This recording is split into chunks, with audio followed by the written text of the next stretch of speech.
kura ya mwaka ujao ni kura ya ukombozi. Mnajua ni kwa nini? Mnajua vile mambo imeenda? Sasa inafanya kazi hapa. Yote hii inafanywa na udanganyifu na wizi wa mali ya umma.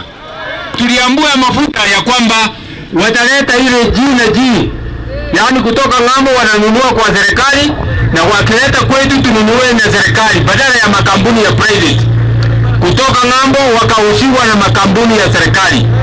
Kufika kwetu badala ya kupea Kenya Pipeline ichukue hiyo mafuta euzie wa Kenya kwa bei rahisi, wakakubalia makampuni ambao ni marafiki ya Ruto. Sasa ndio sababu unaona mafuta imeenda namna hii. Ndio sababu unaona mafuta Rwanda, mafuta ni shilingi kwa shilingi 30. Rwanda mafuta ni 30 shillings less than Kenya. Hiyo ndio shida tunayo.